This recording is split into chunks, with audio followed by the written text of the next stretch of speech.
Thanks. Hello, I'm Marilyn Brewer. I'm a member of the board of the Carving on the Edge Festival, and I'm very happy to be here and honored to welcome you to a very interesting conversation that I know we're going to have with a young artist in our midst. His name is Hjalmer Wenstob. He was raised on Sardis Island in Barkley Sound in Hawaii First Nations territory. It was there that his understanding and desire to pursue both his traditional Nuu-chah-nulth and contemporary art practices began. Hjalmer is an interdisciplinary artist who specializes in sculpture and carving. He is Nuu-chah-nulth from the Nuu-chah-nulth First Nation, as well as Norwegian and English. An interesting combination, wouldn't you say? Hjalmer speaks of three dialects of his work: contemporary, traditional, and community-based. His art practices range from ceremonial masks for his community to community collaborative carving events to contemporary works such as oil barrel totem poles and styrofoam bentwood boxes. Hjalmer completed both an undergraduate and master's degree at the University of Victoria, exploring the relationships between culture and art and the balance between traditional and contemporary. His work at times is highly political. It uses humor and irony to pose difficult questions of respect, reconciliation, and environmental issues. Hjalmer lives with his family in his Nuu-chah-nulth community of Taistanis, and they own and operate the Cedar House Gallery in Ucluelet, BC. I encourage you to travel to the coast, and if you find yourself in Ucluelet, please drop into the Cedar House Gallery. You'll always receive a very warm welcome. In 2018, Hjalmer was awarded the National William and Meredith Saunderson Prize for Emerging Artists in Canada from the Tashin Foundation in Ottawa, Ontario. This evening, Hjalmer is joined by guest Timmy Masso, and I turn you over to both of them for a wonderful evening ahead. Thank you so much. Shoo.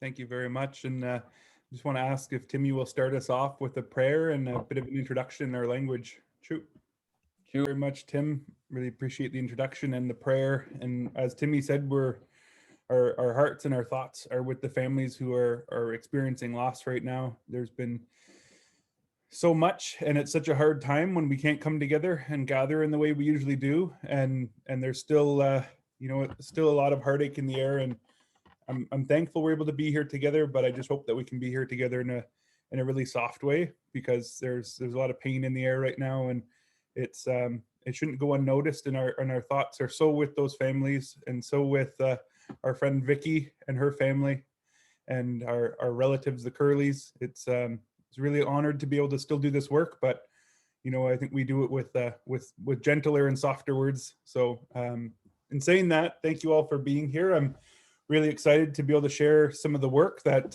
I've been making over the past number of years, and we're going to end it with a bit of a screening of a film that Timmy and I have been working on. We recently released early March, and a performance that we did together. So I'm going to just kind of go through a bit of the history of my work. It's so great to see so many people online and see people joining. So if you have someone who's interested and want to join, they can pop in anytime. Feel free to use the chat bar if you have questions, but I probably won't be able to see them fast enough to answer them. And you can also turn off your mic if something is just hanging on and you have to say it when you have to say it. So feel free to turn it on and interrupt me. No worries at all. I have a huge slideshow, and it's just a small section of work, but I'm going to go through it. I'll probably skip through some of the images that are on there, because I don't know if all of them are really important for today's conversation. But I do want to just start off. I'm going to share my screen here. Hopefully it'll work. It worked 3 times before we started. So did it work, Tim? Yep, a nod. Okay, good. So I just wanted to start off, as Timmy said, we're from the Nuu-chah-nulth First Nation. My father's Trent Masso and my mom is Jessie Masso. And I carry the last name Wenstob, which is my mom's surname. And I grew up here in this on Sardis Island, as Marilyn said in the beginning, and it's in Hwayet territory. And it's such an important part of who I am and how I know myself and how I've come to know myself. And I'm also so thankful to be able to come. Oh, let's see if it works now. It's not going to let me play. Oh, there we go. I also come from here. And this is where my father grew up in Opitsit, across on Mears Island, across from Tofino. And I now live at Tyastanis with my wife and my two beautiful little kids, Humis and Sinqua. And I'm so thankful to call all these places my home, and they really make me who I am, just as my family does. And I'm so thankful that so many of them are on tonight. I saw their little chat bars lighting up there earlier on. So thank you guys so much for being here. So I'm going to run through my slideshow. And like I said, feel free to ask questions throughout if you have something that you want me to get a little bit deeper into. But it's going to run somewhat linear through a bit of my work and my practice. As I was said in the beginning, I kind of see my work similar to what I've seen Timmy studying language. As I've seen Tim throughout the last number of years, looking at Nuu-chah-nulth language, the dialects are so different, but they all come from that same language. And so when someone from the north is speaking central and southern, they all can understand what's being spoken. And I feel that my art has a similar kind of structure. It's all from the same practice, but I've noticed in the last few years that I kind of try to keep things separately from each other. I have a very contemporary practice. I heard the term oil barrel totem poles being said in the introduction. And then I also have a practice in which, I was able to really first start carving by making dance masks. And I think those are very separate things, but they come together and they cross over each other here and there. And so that, alongside making community-based artwork, is something that I'll speak to all three of those dialects. And I would never say that they're so separate that they're a different language, but they're definitely spoken in different ways. And I think I speak about them in my own kind of frustrations around words like traditional and contemporary, but I'm sure I'll use them. For those who were in the talk yesterday, we really kind of pinned down to say the importance of the way we speak and the words that we use. It can really change the whole conversation. So I'm sure I'll use some of the wrong words today, and I hope that we can get into those words a little bit as we go through. The overall idea for this talk was really about how artists and carvers have played a role in recording events throughout history.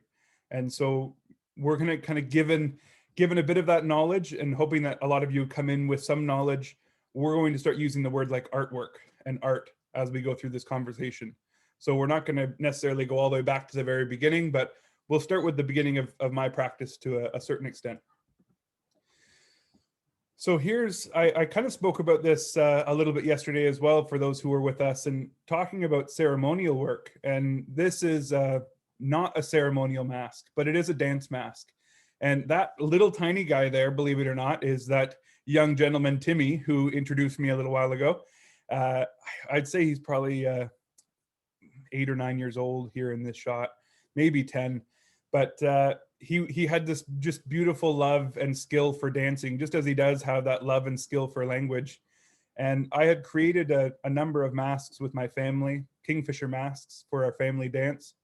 And this mask here was the prototype, kind of the model that we followed for creating those 8 masks. So I don't photograph the ceremonial work. It's after the ceremony is done, they're put away. After the potlatch was done, they've been put away. And I think they've come out once since I was 15 years old. They've only come out once since then. So it's been a number of years where they're put in that box and they're kept in that box. They're not hung up on the wall. They're not celebrated as beautiful works of art, though they are beautiful and they took artistic skill to create. They have their own life. They're their own living object. This piece here was kind of the one we dashed off in preparation for planning out these masks. This one here I brought to our family and we brought to our community to ask for some guidance and permission about creating the other masks. And then we used it. We measured off of this one. We kind of created those other ones using this one as that prototype. Timmy, as a little boy, really, really wanted to dance, but we have a lot of, really sacred songs. We have a lot of really important songs that we don't necessarily let the young kids use and learn. And so it was really hard because he was so invested into wanting to be partaking in our songs and our ceremony and our potlatch. And when that was kind of, it felt like it was taken away from him a little bit at a young age. We said, well, why don't we write some fun songs? Because we do have those. We have songs that are meant to bring out and share. They're not songs that are performed behind closed doors. They're not like in-camera sessions almost. They're out in the world to see. And so we created a song together and made regalia together. And just like every time we make work, everyone is involved, mom and dad and aunts and uncles and grandparents all came together to create this. And Timmy wrote a song at, I think he must have been 8 or 9 years old. He wrote this song about our kingfisher. And he was just the perfect dancer. He studied and studied and studied the movement and created this just amazing performance. And, you know, as a carver, that's really such an honor. You know, we can carve something that hangs on the wall or gets put up on a plinth or a pedestal, and oh, that's great. You know, some light gets shined on it and it looks nice. But to see a piece get moved and get performed and really brought to life in its movement, that's where I first fell in love with carving. And so I thought I wanted to start with this image because I think it's just such a beautiful shot as well, but it's such a great starting place for how I came into carving. So I really came in, you know, as making masks that were really meant to be moved and danced. And then we've, you know, life has gone on and I have made works that hung on the wall, even works that would echo a mask or be a mask that hangs on the wall. But I've always had this little tinge in the back of my neck or a bad taste in my mouth about how do I find a balance around something that is ceremonial and something that's an artwork. So we'll probably come around to that later on. Following a few years after that, I think I carved those masks with my family when I was about 15 years old. And then this came about, I'd say I was 18 or 19, first year university. I won a scholarship through the Vancouver Arts Foundation to create a piece of work that would be on display in the Vancouver Airport, Vancouver International Airport, for a year. So I worked with my granddad on this piece, and it's a story of our family. So the name I was introduced with, Tlihpik, comes from our great ancestor Tlihpika, and this is a visual capture of the story as we know it. And so there's some really important elements that had to be shown in the piece. One of them is the tamuk, the kingfisher. So similar to the mask that you saw, that tamuk dance that we have, the kingfisher dance that we have. You can see in the kind of the midsection there, that's Tlihpika, and he has something called vitiligo, which I have as well, where you lose the pigment to your skin. And then you can see in his right hand, he's holding onto a piece of bull kelp, and his left hand is actually holding on to the fin of a humpback whale. And so I do have a few shots from, it's a really hard piece to capture in photography because it's a full 360-degree pull. So it's not just a flat back pull, you can actually walk all the way around to see the piece.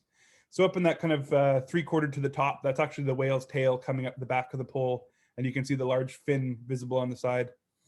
And we worked on this pole for a number of months before it went on display at the airport in Vancouver for a year.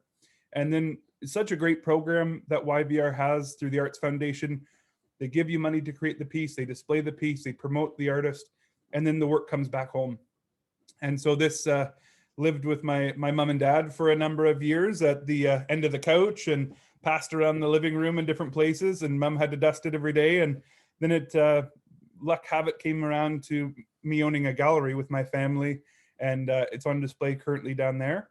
But it's actually the scale model for a larger pole. So it's a 1/3 model for a full-size totem pole that we want to create when life calms down and we have nothing but time on our hands whenever that happens. So another, as I said, it's such a hard piece to take a photograph of. So here's kind of another shot looking up the piece from below, and you can see that bull kelp in his hands. Such an important element of the story. And sadly, I don't think I have time to get into too many of the stories of the pieces, but it was such a neat process because we went and we really had to find the story. We had to really bring the story out again that had been away for so long, or told little parts of it. You know, we had grown up hearing parts of it. We knew of the importance of the kingfisher of Tamuk. We knew that he was a whaler and a trader who went down the coast. We knew of him being this great big burly man. We knew that he had vitiligo. We knew these elements of the story, but the story had kind of been fractured over time. And so part of that year of the project was really just bringing the story together and making sure that everyone agreed on how the story would be told and how the pole would look. So before the totem pole was finished, we brought it over to Opitsit, to my aunt's house, to my Aunt Barb's house, and we unveiled it as it was, unfinished, and got, you know, everyone to add their 2 bits worth and make sure we're going in the right direction with the piece and telling the story in the best way we could.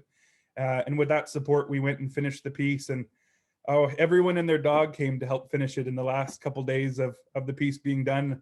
My science teacher in high school was there sanding all that hair coming out of the midsection of the pole there. And I think we're painting it on the ferry, taking it over to Vancouver as artists do.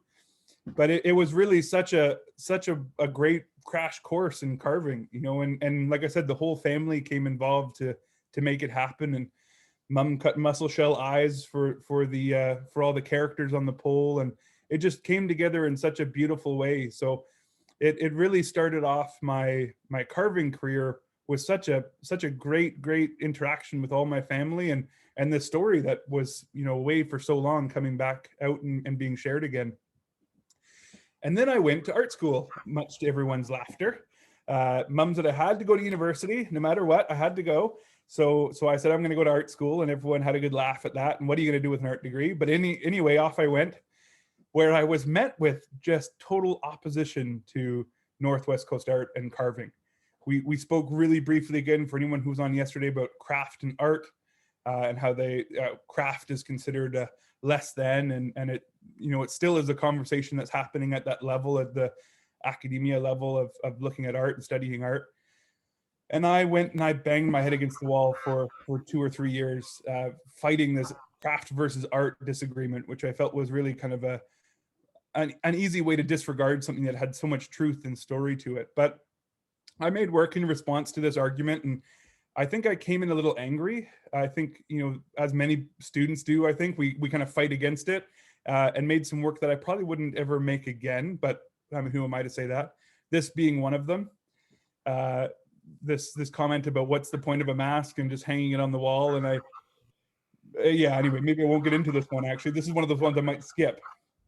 But I can come back around if we have some time later on, and if people do want to hear about it. But a big fight against this craft and art, and how a lot of our pieces are just seen as craft, and they're not worthy of the capital A art world, I guess. And then over the course of not very long, I found out I had to have a brain operation. And I think 3 days from finding out when it was going to happen to it actually happening, life kind of got turned upside down for a little bit there.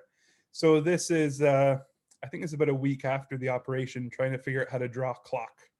And definitely a pretty difficult experience, to say the least, as an artist, to find out that your hands kind of got taken away to some extent, and my thought and my ability to read and write and walk and all those kind of things had to, you know, system reboot, I guess, and had to restart from the beginning. And so this was this clock finally got me out of hospital, but most of them look like the one on the right, or much worse than that, very illegible. And it was really a heartbreaking experience, because I was starting off and really just loving carving and art and drawing, and it felt like it was maybe all gone.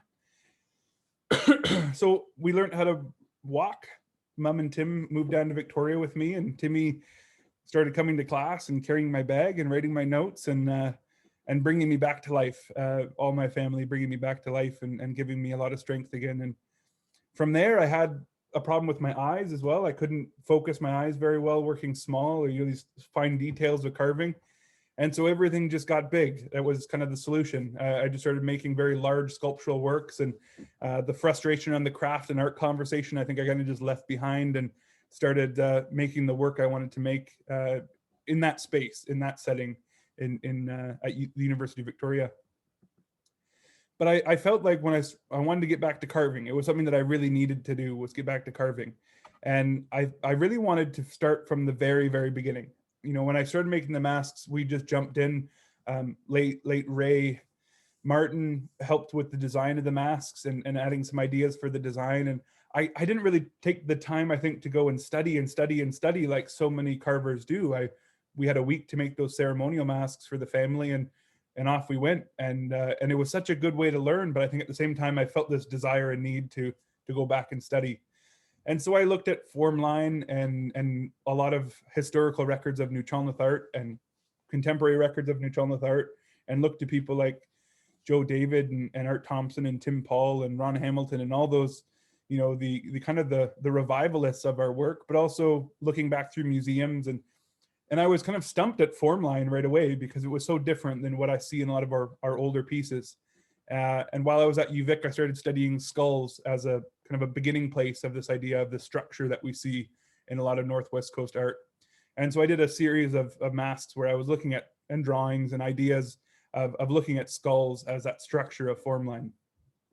So this is one of those pieces where it's really more or less just a replica of a skull that I was copying, a raven skull. But you can see some of the ideas of form line, that kind of oval or ovoid shape that you see in the eye, and the U shapes that can start coming through in the beak.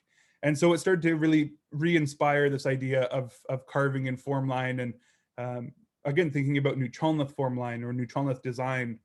If people have been watching the great series with Gordon Dick, the Carver to Carver sessions, you can hear Gordon and Tim and Joe. I haven't watched Kelly's yet, but all speaking about this kind of the style and the iconic style of Northwest Coast art, Northern, Southern, Central West Coast, and really starting to look at this idea of what these designs and where they originated from. So this was that same kind of study, just thinking through these ideas.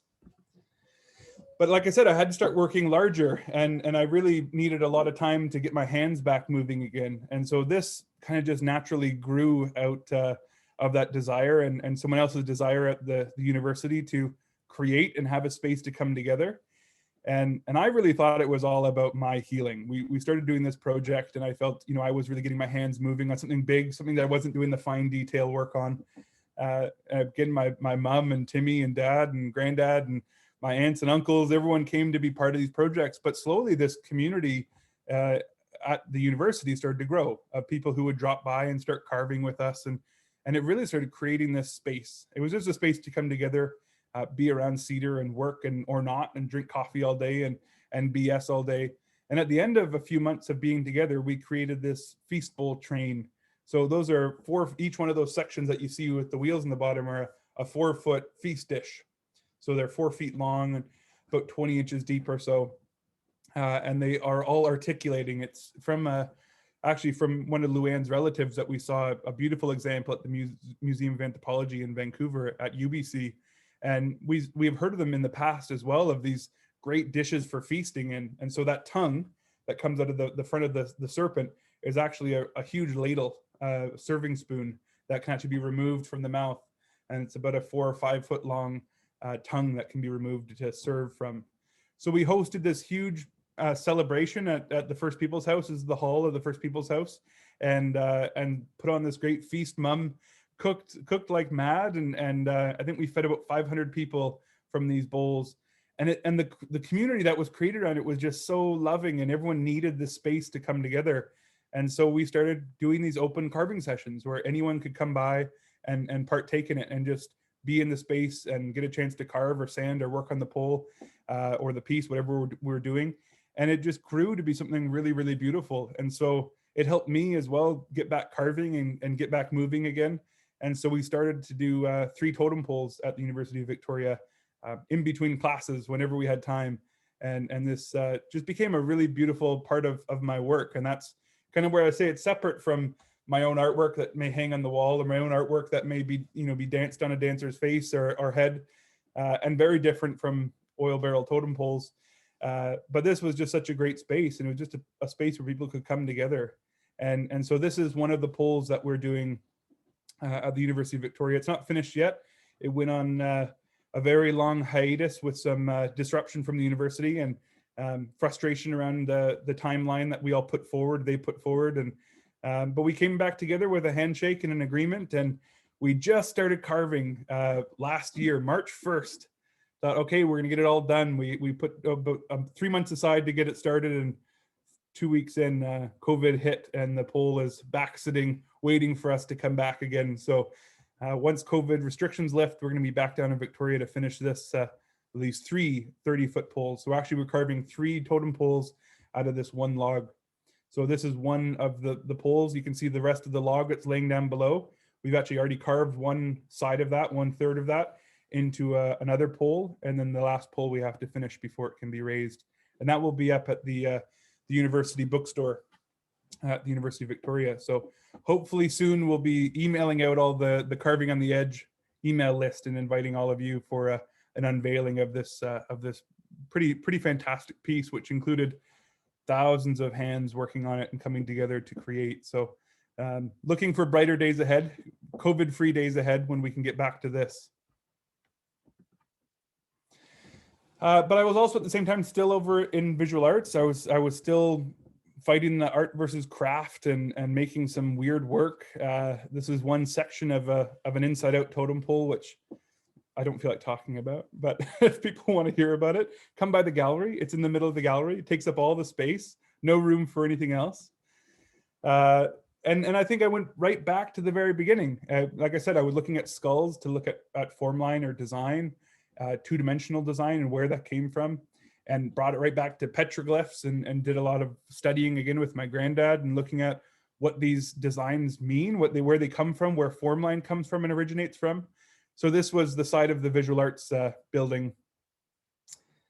I didn't get permission to take a die grinder into the side of the building and etch this in, but they found out very quickly, and I got in a lot of trouble. But I didn't get kicked out. And I think it made the concrete wall look way nicer. But anyways, this is carved deep into the concrete wall at the University of Victoria, outside the visual arts department. So anyone in Victoria could go down and take a look at it.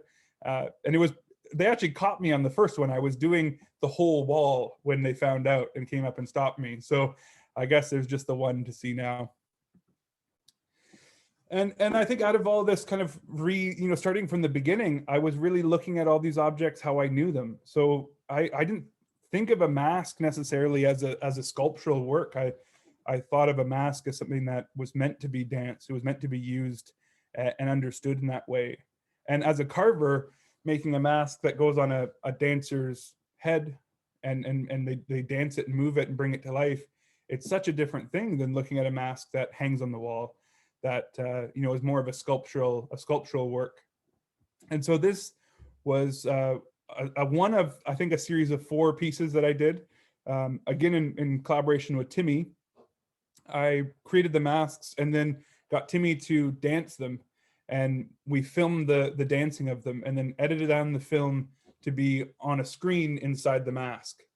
So there I am wearing the mask, but I'm actually watching a video inside being played on a loop of the mask that I'm wearing being danced. And we invited the viewer to come and actually pick up the mask off the plinth and put it on their head and dance it. And it was a really different experience for a lot of people who had only experienced Northwest Coast art or understanding masks by looking at them in the museum, where they hung on the wall behind glass, or where they were in a fine art gallery where there was something you never touched. This do not touch the art kind of idea around Northwest Coast art, and that kind of capital A art was something that's how people knew our practice. But I knew of masks and carvings through them being danced. And so I really wanted to invite people in to understand a bit more about how I saw artwork. So we did a series of these. Like I said, there's 4 of them. This one's actually still in Germany right now. COVID kind of stopped that coming home, but Timmy and I went and brought this and another wolf mask to Germany 2 years ago, and did a performance there. And it's in a show where it wasn't a show in Germany for about 6 months, 8 months. And then hopefully we'll be coming home soon. We've gifted the masks to Timmy, and he can use them for the work he does in teaching language and use them whenever he needs for that.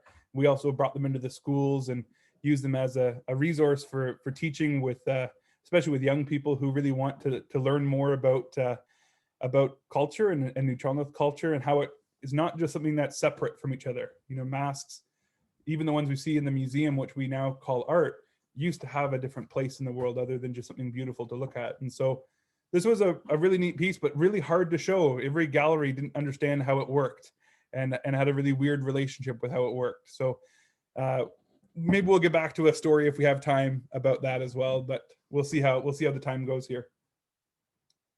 Here's another one. This is the first one we made, actually. It's a kuushin, a raven mask.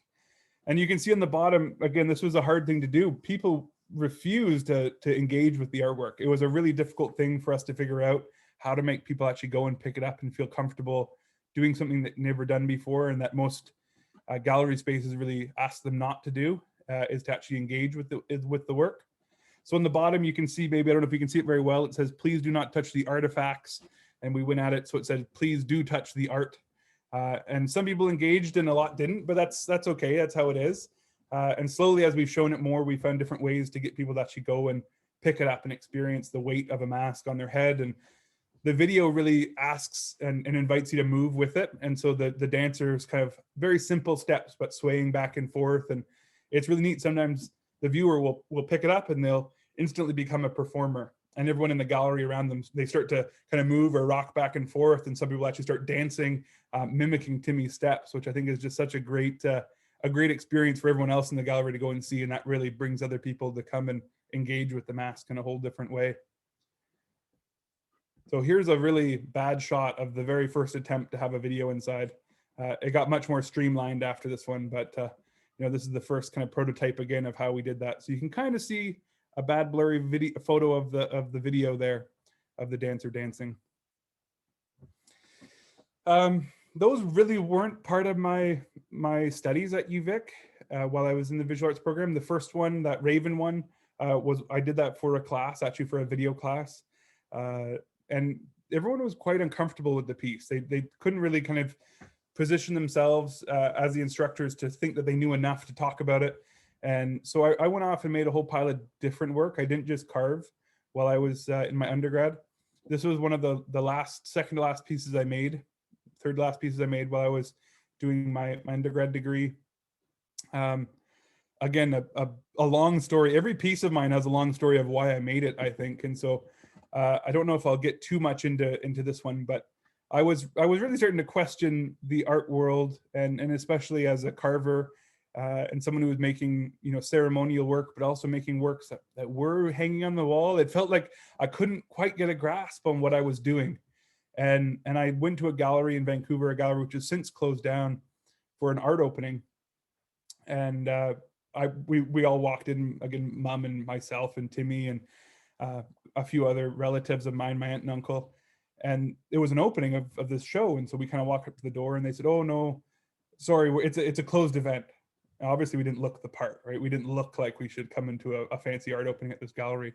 And we said, yeah, we know it. Joe David has a piece in here. We wanted to come see it. And they went, oh, I don't think so. They kind of laughed us off at the door. And my aunt Barb, who's tough, she's your real Nuu-chah-nulth woman, she just said, Joe, and she yells across everyone, and he looked around and he kind of gave a wave, and we just pushed our way into this gallery. And it felt like Alice in Wonderland going down the rabbit hole. It was just a whole different world. And it was a world I instantly didn't know if I wanted to be in. It felt like, you know, we were in Gastown in Vancouver, and we had just walked through East Hastings to come to Gastown, to then walk into an art gallery, and everything just felt wrong about it. I didn't feel like this is my whole trajectory was to go and be in these kind of spaces. And I instantly went, what am I doing? I don't think that's what I want to be doing with my life. And in the back of the gallery, there was this ceremonial mask, this big dance mask that was hanging up, really, really old piece. And I, you know, kind of asked these other people, I said, well, what's that doing in here? Like, I know this is all this fine art, but what's that piece? And I think it had a $30,000 or $40,000 price tag on it. And they said, well, it sells. I mean, of course, you know, you sell what sells, right? And I just felt so uncomfortable. And you know, I was really young, and I still am really young, but it felt like this is not, I'm going in the wrong direction. You know, I don't want to be going backwards. I want to be making art for art and carvings for ceremony, and they have to be separate things. I can't let them ever cross over. And after getting really upset, I left the gallery. Another big glowing neon sign, you know, Gastown, it's just about money. It's just about, you know, it's kind of the world that we all, I guess, strive to be in, to be successful, but it felt so wrong. And I went home and I said, it feels like we're selling culture. It doesn't feel like we're selling art anymore. It feels like we're giving too much of ourselves away and too much of that truth away, that authenticity. And so I scrounged around $3,500 to make this neon sign. And I felt like it was so important. I wanted to make this statement about culture being for sale, and how I was just so opposed to it. I was such a wrong thing. And what am I doing as an artist? And how am I going to have that reminder?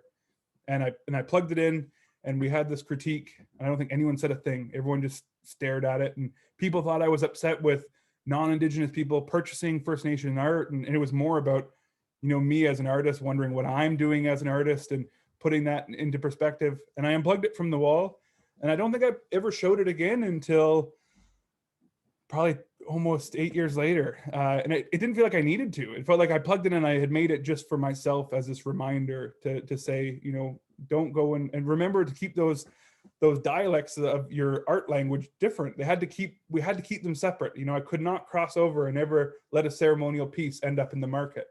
And so I made the piece, and I think I showed it for my undergrad show, and then I put it in a box, and I never plugged it in again until last year. So it's definitely a very different work. After making this one, I was like, okay, I want to go back to carving. That's what I really want to do. So after this one was done, I went and made this series of bentwood boxes, thinking about the first elements of the world. We've heard of the story of the sun being in the box and a raven steals it and releases it to the world.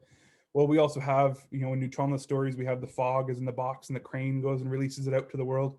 And there's all these first elements of the world. So before there was the sun, before there was the fog and the storms, and I thought, well, these boxes were still created, but they obviously were created without artwork on them. They were just these blank cedar boxes that held the first elements of the world. And so I, again, called on mom and dad and everyone to come and help me make these great big cedar boxes.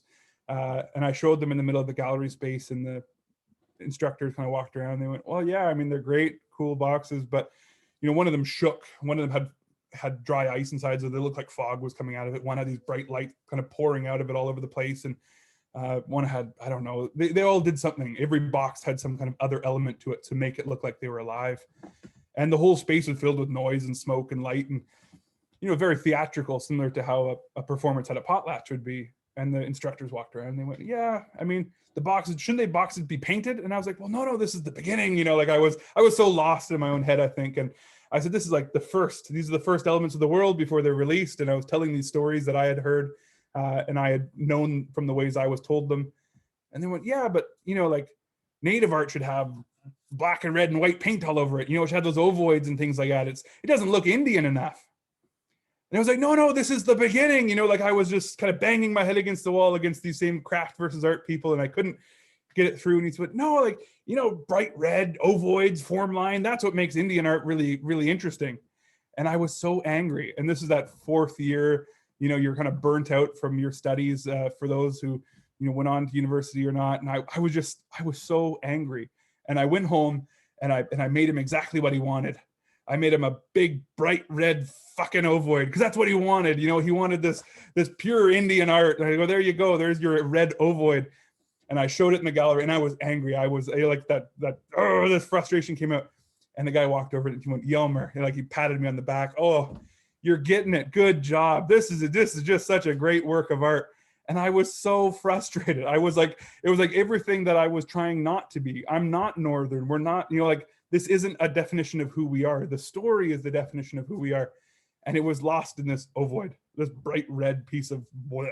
And it was like, no, we can't be boiled down to a symbol. There's so much more behind it, you know. And starting with that first image, that first mask being brought to life, there's no ovoids, there's no decoration. It was about the beauty of the piece as it came to life again. And so I instantly had all these pieces I had to make. I instantly had this frustration, I think, but it also became excitement.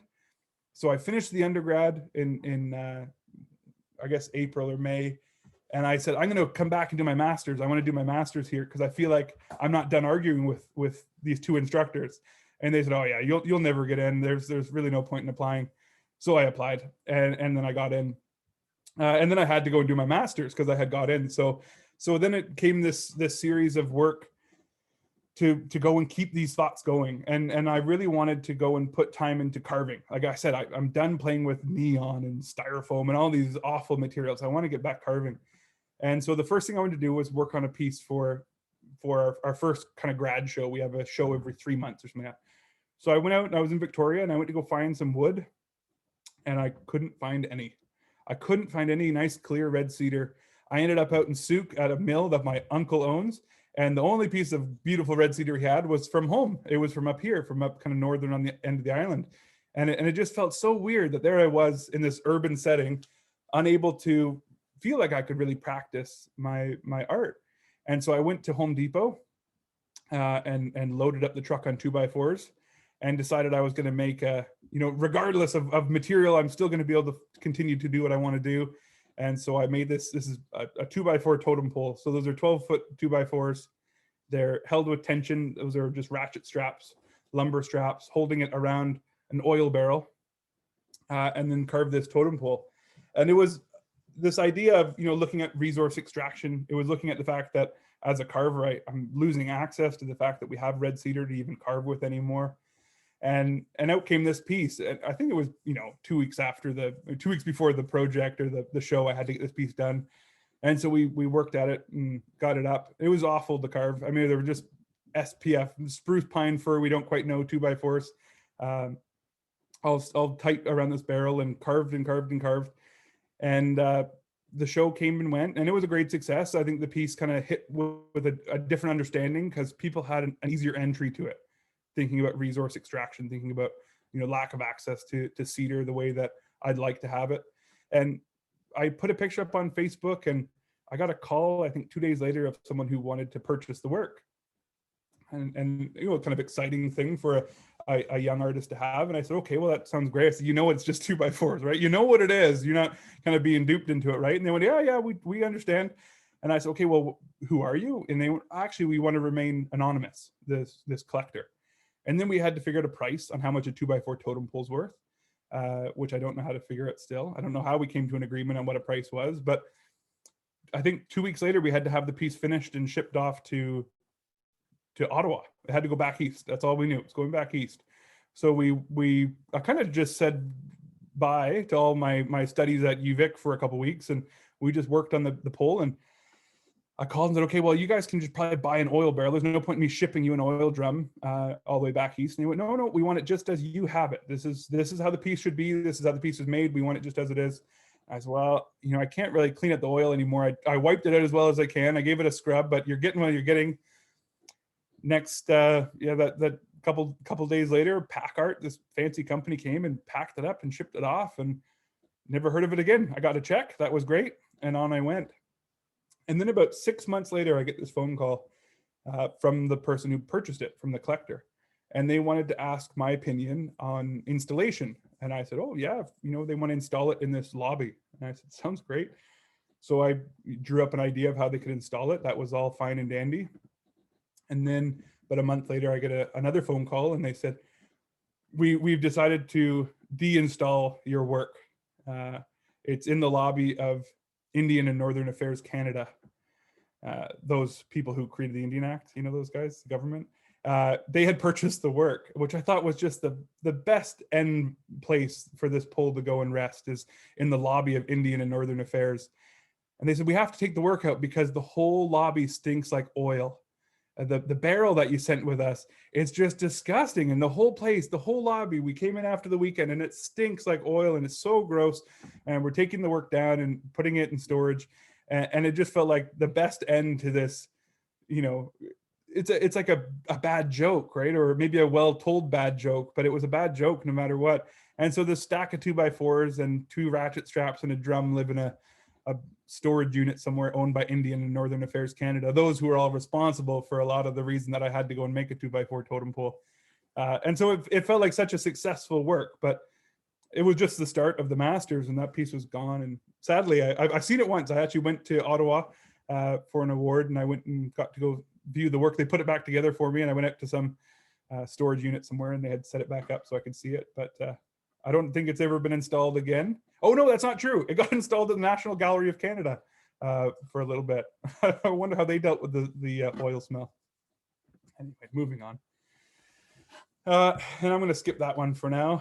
And then a few years later, the Trudeau government declared that 1 year of reconciliation for Canada, because we could do it all in 365 days.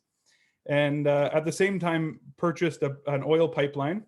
And it was also the same year as the Canada 150th anniversary.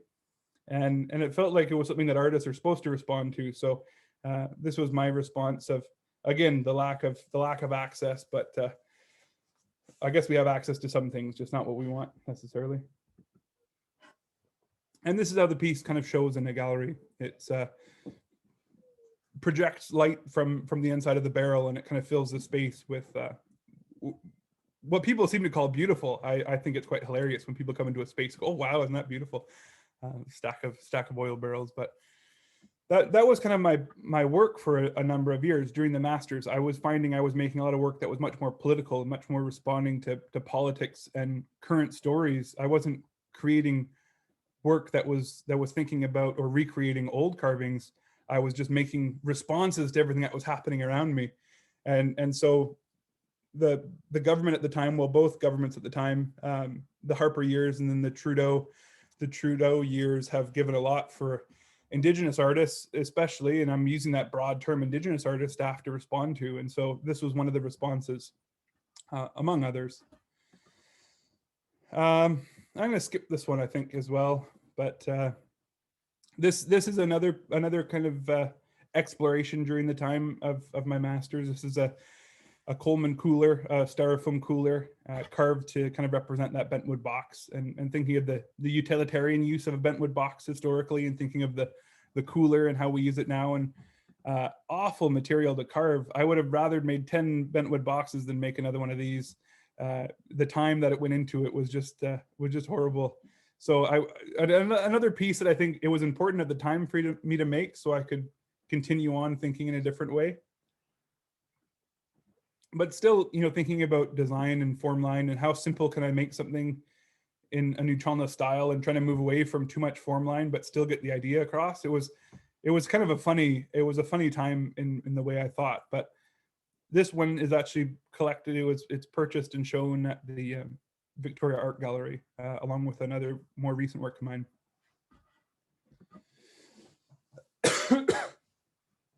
So while doing all those works, I was still studying old pieces. I was still going and looking in museum archives and collections, and still trying to find, recreating old pieces, because I think that's what so many people do. Like I said, I heard in the talks with Tim and Tim Paul and Joe David and Art Thompson and Ron Hamilton and so many of those, those older carvers now, but those carvers who were really reviving a lot of the Nuu-chah-nulth work, they studied and studied and studied old pieces.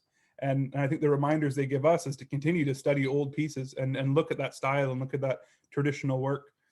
So I'd go to the museum quite often and study old pieces and look at pieces in the collections, and just walking through the galleries, and you'd see these masks that, again, as I showed in that very first picture, I knew them as creating them for dancers. You have to make them balanced. You have to make them fit on a dancer's face. You have to make them so they're comfortable. Timmy would kick me in me saying comfortable, but ideally comfortable enough to dance for half an hour, all hung up on the wall and display. And it felt like such a huge disconnect of these masks from a dancer's face to kind of captured or encapsulated behind glass. And so this was a piece trying to figure out how to respond to museum collections. And again, thinking of the stories that I'm facing as an artist now, not necessarily just retelling older stories like I was with the family pole, but telling the story as I'm seeing it and living it as an artist. So this is a very kind of Nuu-chah-nulth style, that sharp angular mask, large nose, kind of structured features. And then I took it to a glass maker, and I asked him to make a box to fit it in perfectly into this box.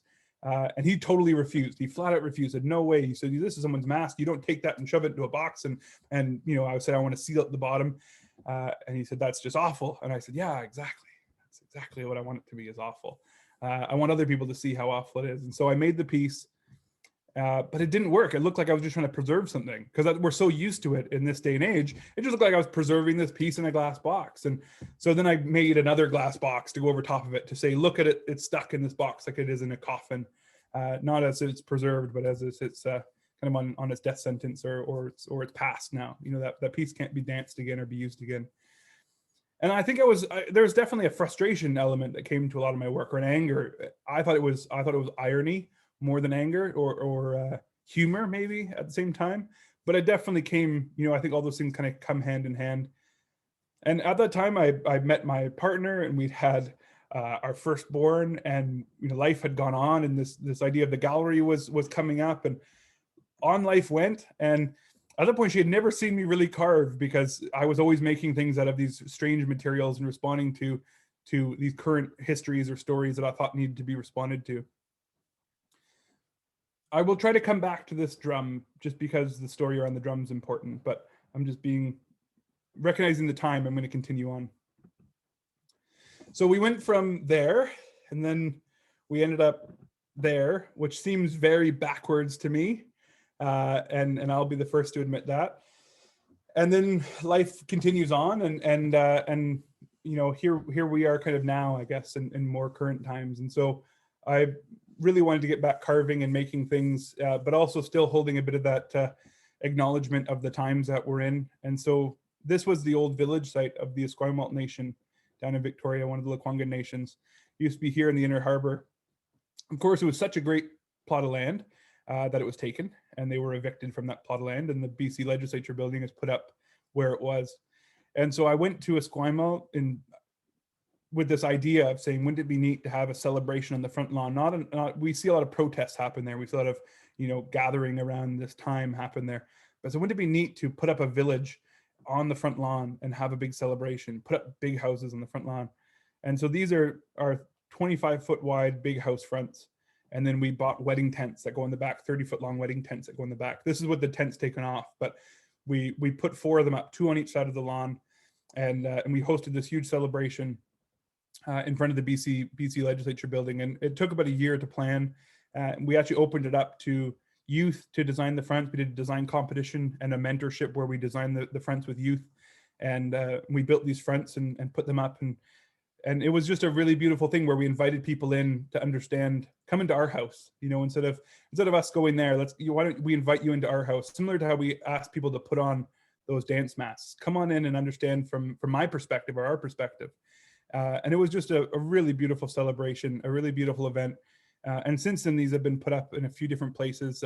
There's a fantastic shot of them up in Vancouver, just totally towered by great big skyscrapers, and this big house kind of taking up the waterfront in Vancouver. So here's kind of a close-up shot. And like I said, the wedding tents aren't on these anymore, but they were large spaces, so people could actually go inside, and each house represented a different nation, and the nations played host and invited people in to come and learn a bit about our culture and our you know, ceremony, our celebrations. Some of them taught dancing and language, and just invited people in to come celebrate. And on the field, there was a great big day of performances, and it kind of towered over Indigenous Peoples Day or Aboriginal Day.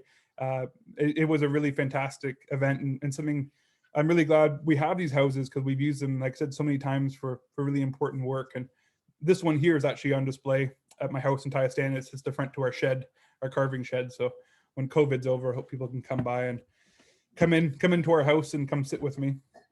These are the other 2 on the other side of the lawn. You see the Kwakwakiwak one on the right, or on the left there, sorry. And actually a Polynesian youth designed the 4th house there.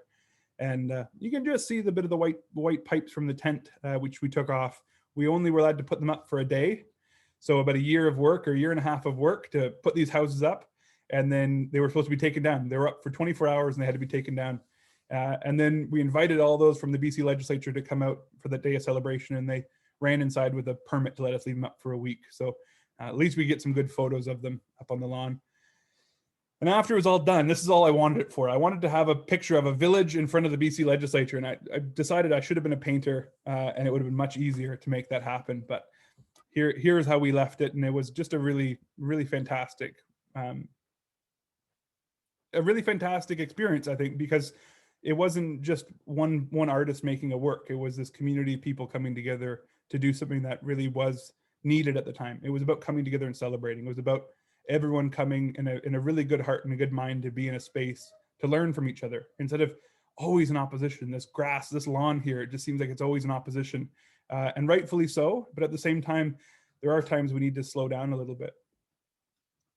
So following that, I moved back home and we started a gallery, and I started carving, and Annika said, wow, oh my God, I'm finally getting to watch you carve and start working with my hands again and making small artwork, which I hadn't done in so long. It was always these big kind of giant pieces of sculpture or installations like they were before.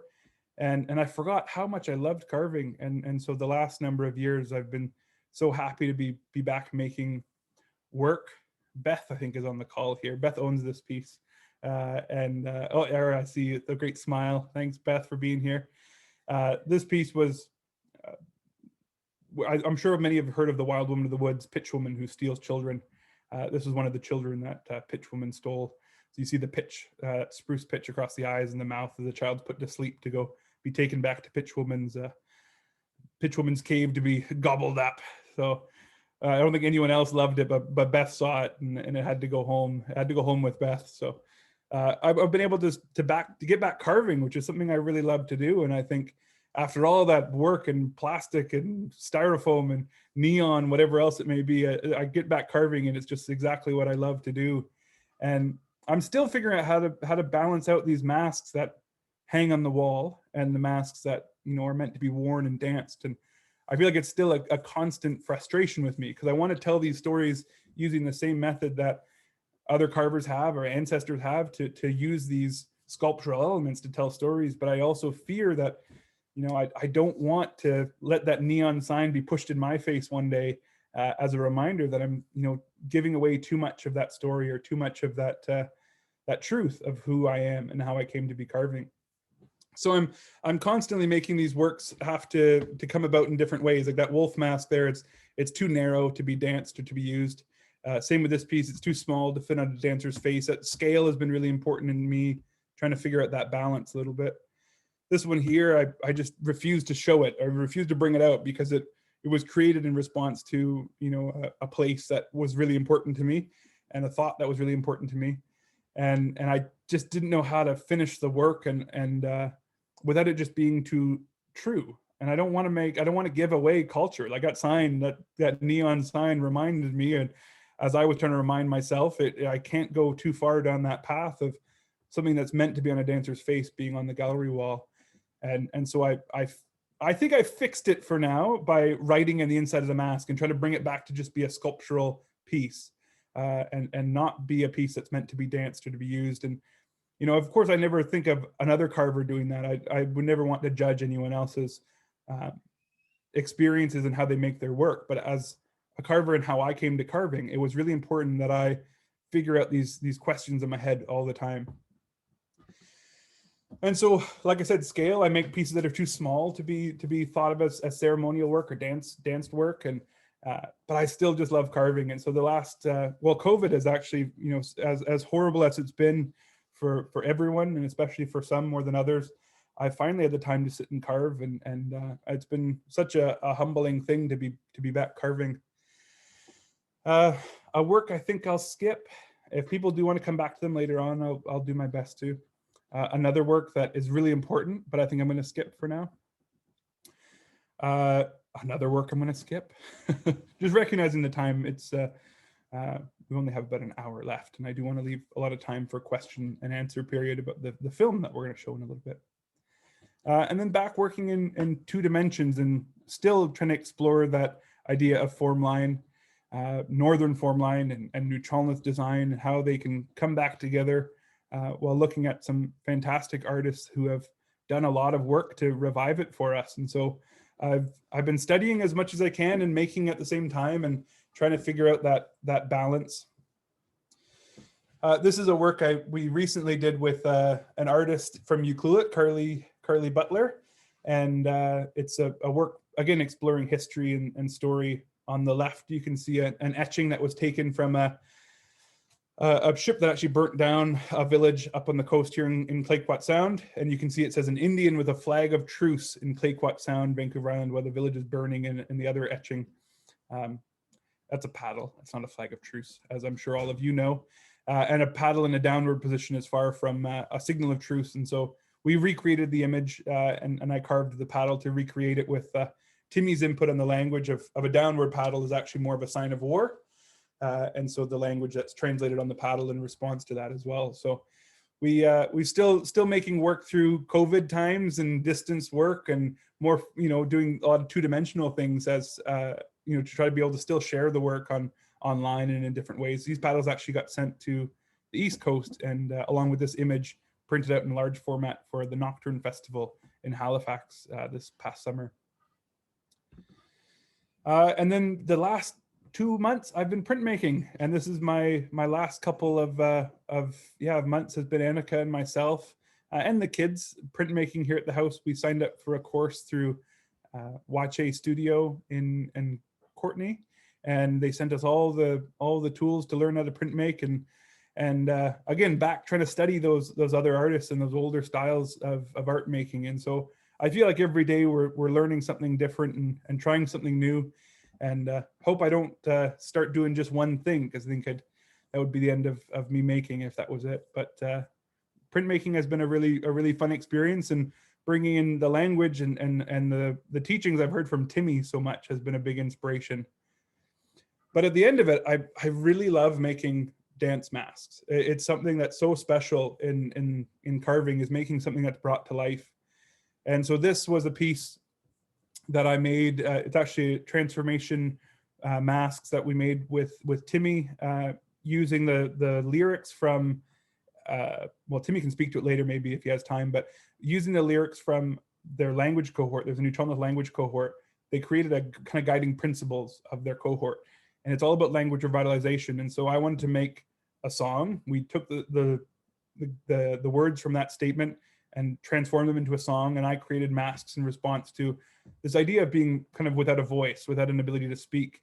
And being a brother and watching Timmy's journey, bringing back language, and elders and young people and teachers all learning to speak and bring it back, has been such a beautiful experience for all of us to witness. And I hope many of you have been able to hear the language or witness some of this work that's been happening. And so we created this mask, and it actually fits on top of another mask. So Timmy, being the amazing dancer he is, will dance for about half a performance with that mask being held up to his face, and he spins very quickly, so fast you don't see it. He takes the front mask off and he puts it over the side of his chest under his arm, and he continues to dance with his hands up to his face, but he's hiding the other mask underneath his cape.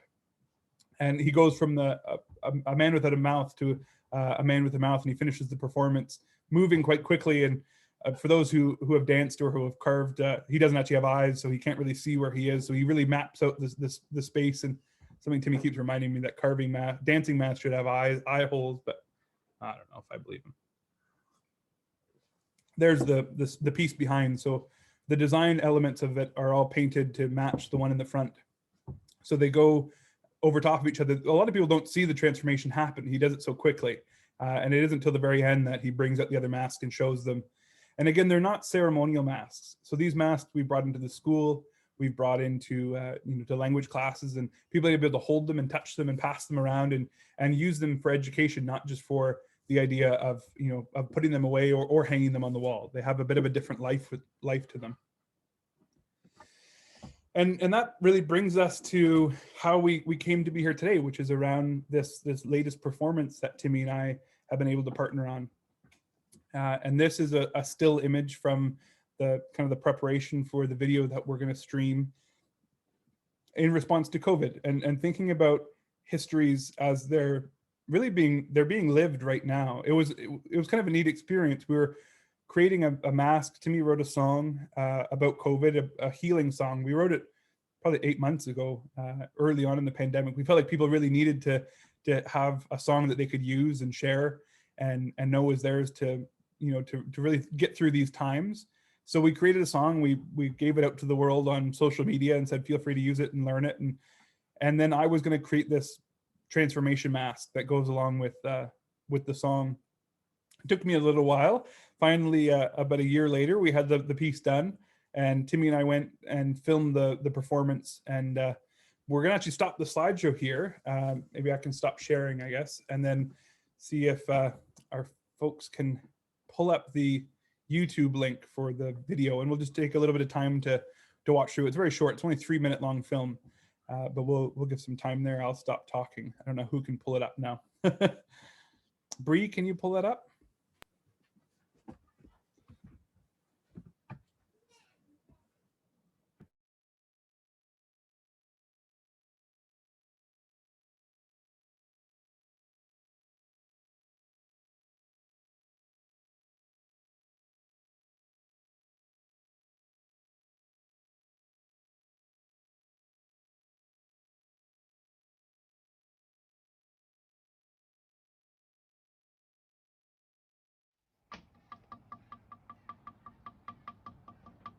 Ha-en-chi-a-chin-sa, Su-wa-ha-wes. Wukit-sub-Thomas, Wukit-sub-Thomas, Upien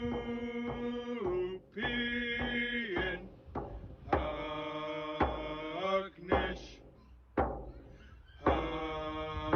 Hagnish, Wukit-sub-Thomas, Wukit-sub-Thomas, Upien Hagnish, Hagnish. Lako et Nuu-chah-nulth Healing Song.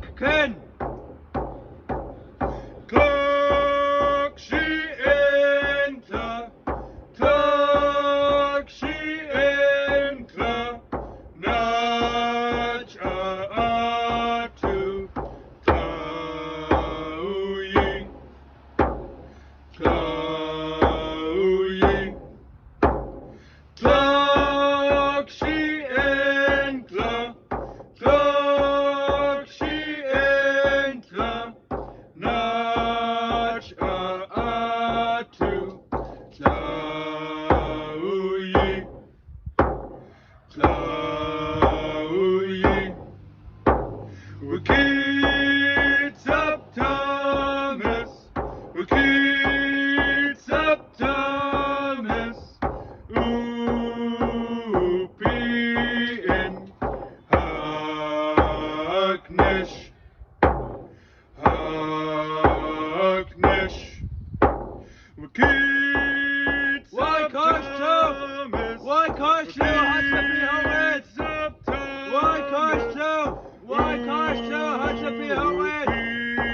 Toxic Aquapen Hagnish, Hagnish.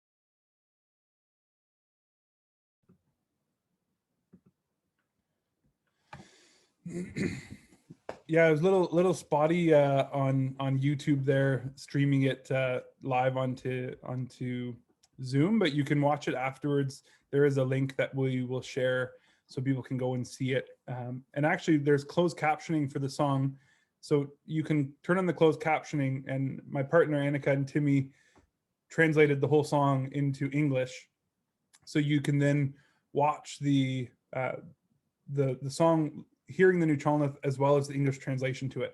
So it'll have both the Nuu-chah-nulth text and the English text, and you can learn it. But Timmy, would you mind sharing a little bit of what that song meant? And at the same time, if people, if you're starting to think of questions, feel free to use the chat if you want to type questions into the chat about the entire talk.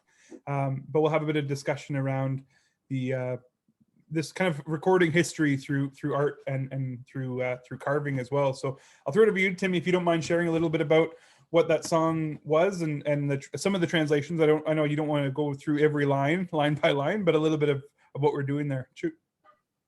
Of course. Like Hjalmer said, we first wrote this song probably about 6 months ago, and this was first kind of, we made that first little verse of the Wukit-sub-Thomas Hupi in Ha'ak-nish, and so that is, take away the sickness, help us, we are strong.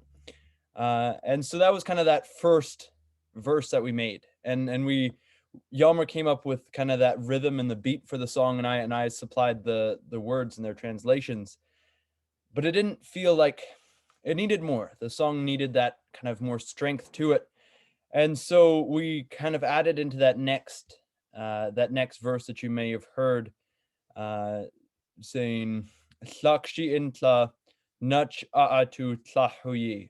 And that actually goes with I was kind of chanting over top of the song saying, "Thank you for watching over us."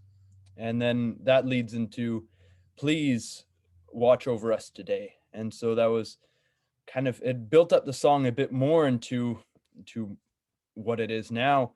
And then we repeated that first beginning line saying, "Don't bring sickness, and we are strong." But to make it to that kind of full strength of what the song was, Hjalmer and I listened to a lot of traditional songs and elders kind of talking to us and telling us stories. And there's a lot of chanting that goes over top of a song. And usually the very lead singer will chant over, kind of praying to the creator, praying to the ancestors, asking for what the song is asking for, but kind of doing it one more time over top. And so right at the very end, Hjalmer was singing and I did another chant right over top of the song. And I was saying, why kashtlu haslepi hawel, tax chik ukwapin tashi, which is, hear my prayer, creator, and let our path be straight. And so once we had that kind of all overlapped, that's kind of where it came to be. And also when we made it, once we sang it through it, for me, I just felt so strong while I was singing it. And it sounded so much like those kind of traditional songs that we hear. Chew. Thanks for that, Tim. Yeah, it all came together in a, step by step. I think we had these little bits of how we wanted this performance to be. We want it to be a song that would be used again and performed again. I looked back through a lot of historical record. Like I said, I've gone to the museums over and over again and looked at historical collections over and over again. And we have masks that record every part of our history. There was no kind of small event that got looked over. But we have some masks that really stand out, some that are still performed today. We have a mask about contact and about Mamashne people, about people that don't have land, that came in on floating houses. And there's a mask that is performed by the Frank family that brings up that same history and tells a story from our perspective in seeing these houses floating in from offshore. And we have masks about smallpox, and we have masks about these huge events like earthquakes that have happened or tsunamis that have happened. Artwork is created to record that history. And I was finding as a carver, when I wasn't making all that crazy contemporary work, kind of neon and plastic or whatever it was, I was recreating old masks. I was recreating old stories. I was recreating these beautiful objects from collections or from family history or from stories of back then. And while I was doing that, there was all this history that was happening at the same time that we were living through. And so I was using that contemporary practice, making work in response to resource extraction or oil or whatever it may be, to think about those questions. But then I started to say, well, why am I not carving and making these performances to question these ongoing histories? So we made that mask really looking back at the idea of old work, but to tell a story right now. So that mask that we had, it's really modeled after a Pukmis mask. And you see a really sickly, ghostly face, a really sunken back eyes. It's very, like, I studied a lot of Nuu-chah-nulth work. I'll pull that mask back up here just for a moment. It's quite sickly in its design, but it also, I wanted to have it telling the story that was happening around us. And so if you can, I don't know if I can zoom in or not, I don't think so. But the kind of wrinkled underneath the eyes, that was modeled after a Pukmis mask that I'd seen in a collection. And then you see these really strong geometric shapes. I showed that in a few of the slides of my two-dimensional work and some of my sculptural work as well. You look at old Nuu-chah-nulth artwork and they have these really strong, stringent geometric shapes that come in through the masks and sculptural work in totem poles. So I wanted to bring that in. So there's the series of dots that run down the front of the face, again, coming from a traditional style. But then when you see the hands actually open up, those small dots are actually coming out from the mouth. And they're, again, thinking of that spread of a virus, or thinking of that spread of COVID or smallpox or whatever it may be. There's just this beautifully, strikingly, gorgeously awful piece of a smallpox mask. And it's such a fantastically carved work. It's so simple, and it has these small dots all across the mask, and they're carved out of one block. They're not added on like this one is with paint. but they're carved these little bumps and ridges all across the mask, thinking of the time when smallpox was on the coast. And this historical record is such a fantastic way of capturing our history, not using English, not using a history book, but creating these sculptural works and these performances and songs that go along with it. And so it's something that we've wanted to do more and more. And with that language mask, it really reminded me of the importance of doing that and bringing these dances back into our communities, bringing them back into events or potlatches or celebrations, but also making them fun dances, fun songs that people can use, people can learn, we can share more broadly. So this is actually available on YouTube for people to go and watch.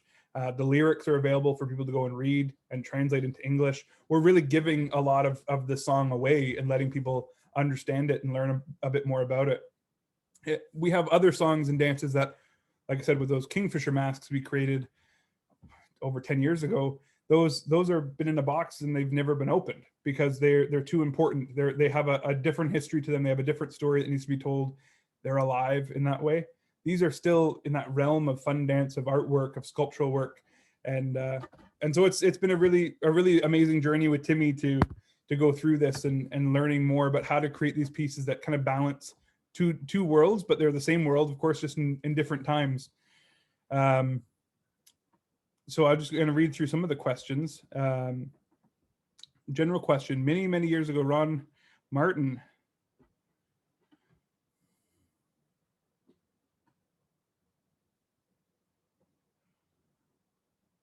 Treasure box. Can you expand on that a bit, Norma?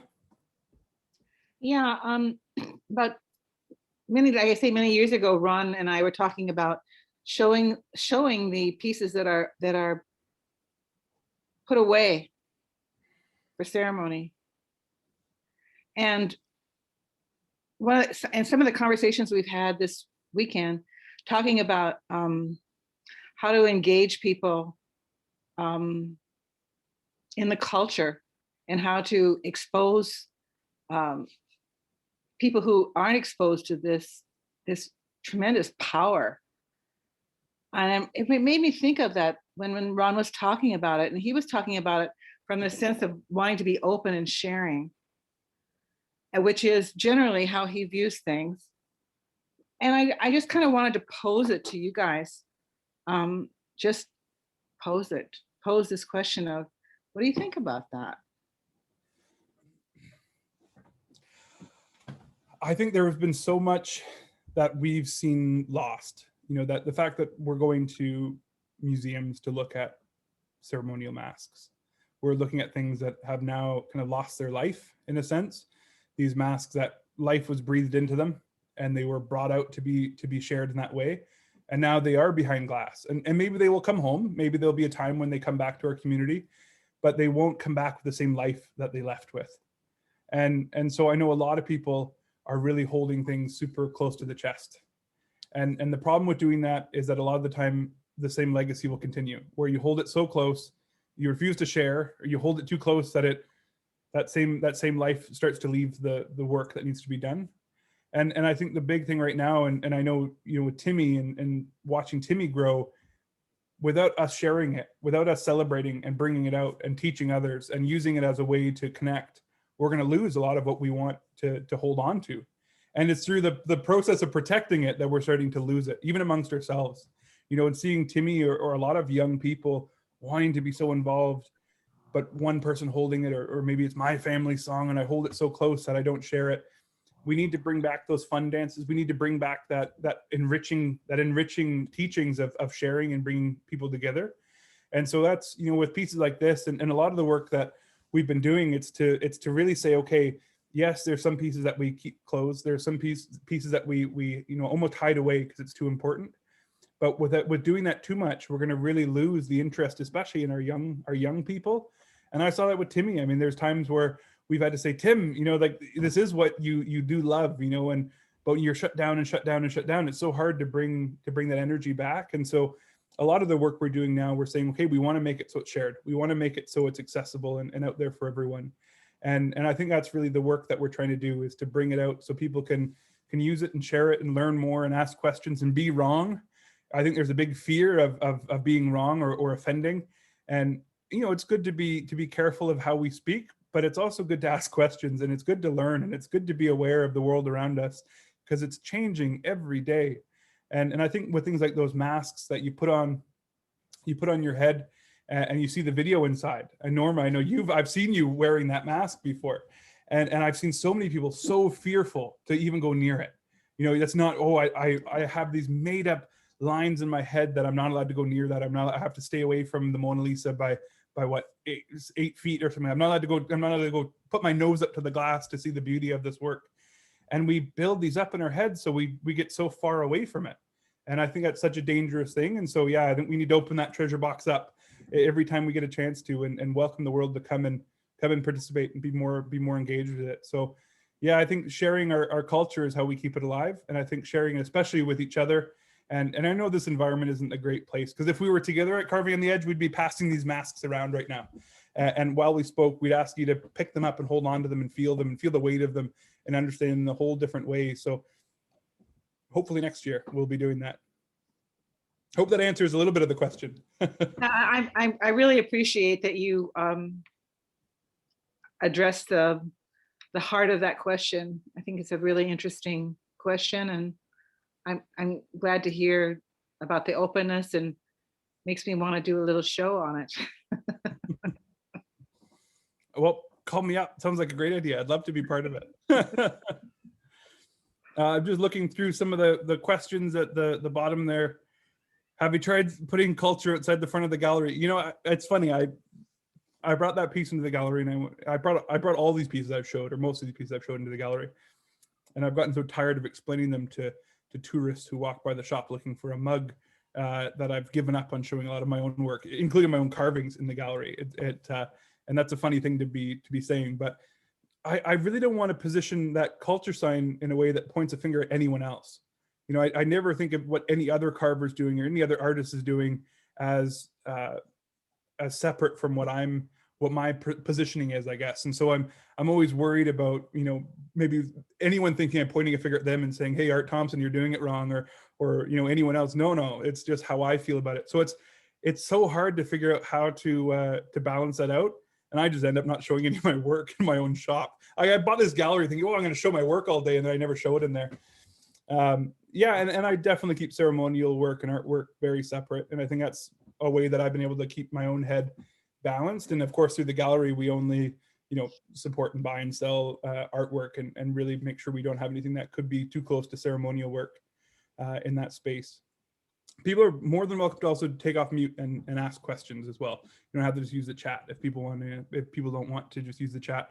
I know some people don't like talking on the Zoom platform, so you feel free to use that, and I'll do my best to get back up there and read them all as the conversation goes on. But feel free, like I said, to turn on your mic and ask questions, and to Timmy as well, as such a great composer and language champion that he is. For the Uvic carving, yeah, hopefully we'll be starting it up. We had thought we'd be starting it up now, but COVID persists. On and on it goes. So when things do open up, I hope you do come by. There's a Facebook page for the Uvic carving project. I think it's called the Uvic carving project.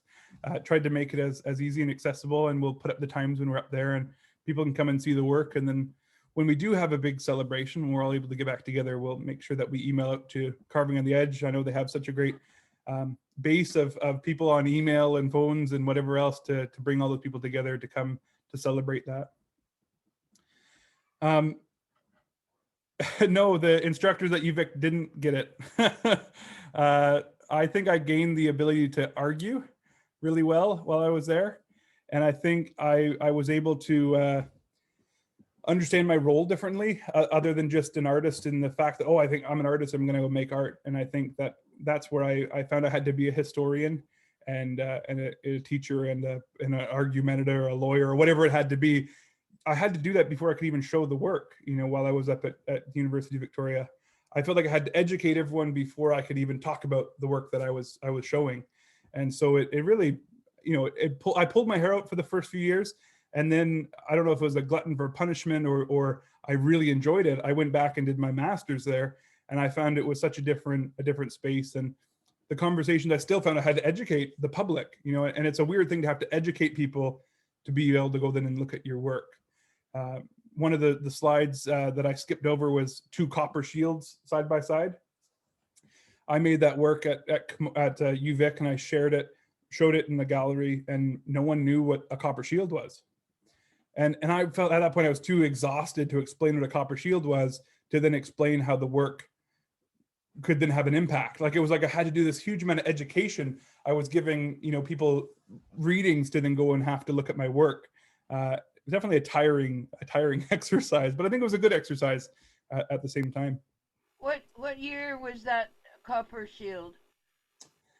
2016 or 17, I think, somewhere on there. Yeah, because you know, Bo Dick went to Victoria and did that big cutting of the copper shield with Nuu-chah, and then took it to Ottawa too. So it sort of surprises me that people didn't know. So I wonder if it was if they tried to not know, like if that was part of the game. I'm not quite sure. There was definitely a lot of students who I was in the cohort with who didn't know what a copper shield was. I think some of the instructors were really trying to play devil's advocate with me the whole time, and I think it was a really good thing. One of the instructors who really, I think he played the role very well for me, so I could always fight against him. But there was definitely a lot of times where I've shown work that was too far beyond general knowledge, public knowledge, I guess, around Indigenous studies, and I think we're gaining a lot more knowledge every day. I think there's so much coming out that people are learning about, but at this point, it's so far away from one particular object or one particular teaching. We're still at this kind of blanket knowledge. It's really broad and not focused at this point. So a lot of those works I was finding I was having to explain every piece before I could then get a grade for it. And I had sometimes that instructors refused to grade my work. They felt it was unfair that I was using First Nation art as a way to hide behind it, so they couldn't grade me. And I said, well, I did my homework. You go do your homework and then come back and grade me. And usually that worked. But sometimes that ceremony was so powerful that they did there at the legislature. But I do have a question that it was in there about your first slide. It looked to me like on the front there, under the head face, like there are not the very first one at YVR. I don't know why there isn't a faster way to get back. Here we go, almost there. Almost there. Sorry. You had to pick the first one. This one here? Yeah, well, when you showed on this side, it looked, I thought there's one more, I guess. Here we are. Yeah, there. Like, are those tits underneath in the hand? Just, we know where the hand, like, those look like tits to me, like breasts, It's bull kelp. Can you say that again? Bull kelp. It's bull kelp? Bull kelp, yeah. It's like so if you look around, but it looked like breasts so to me. If you see underneath the hand, you can see kind of the hollow tube of the bull kelp running down the front there of the whale. Oh, okay. Thank you. Yeah, you're welcome. So any other questions? We can start from the earlier slides because then I don't have to scroll right to the very end. But I don't mind scrolling back if there's any other questions around any of the work or any of the work I skipped too. When I'm open like this, I can't see the chat bar anymore. So feel free to turn on your mic and ask questions. If the slide shows up, I don't know how to see the chat at the same time. Yeah, Hjalmer, I'll just point out, this is a Len, but I noticed that Jordan Ackerman earlier up in the chat, I'm trying to find it. He or she had said that they definitely want to hear about that mask. I can't remember. It was one of the masks closer to the beginning where you'd said, oh, the one that you had nailed to the wall. And you'd said, yeah, exactly that one. Yeah, go ahead. Here in Lekwungen territory, we're just sitting down for dinner. Sorry to interrupt. I've stayed kind of elusive over this whole festival, just without video, listening to all the wonderful presentations and seminars. It's been such a great lineup that you guys have had. Yeah, exactly, that mask. laid out here with the nail in the head. Just wanted to hear more about that because it's super, super intricate. And you got the form lines as like an old Nuu-chah-nulth style, like the very deep, like around the eyes and stuff like that, very deep carvings and stuff. And it's still very smooth in the same breath. Just wanted to hear more about that. Yeah, this piece was, thanks for the question, and thanks for joining us down from Lekwungen territories there. It's nice to have you with us. Enjoy your dinner. I'll tell a little bit about it. So this mask, I actually modeled it after a mask that Captain Cook took home with him on his trip out to the coast in 1778. There's a fantastic photograph of this mask in a collection, and that, just like you're saying, that fantastic Nuu-chah-nulth shape, really hard lines, that geometric kind of comes out again, big triangular design to it.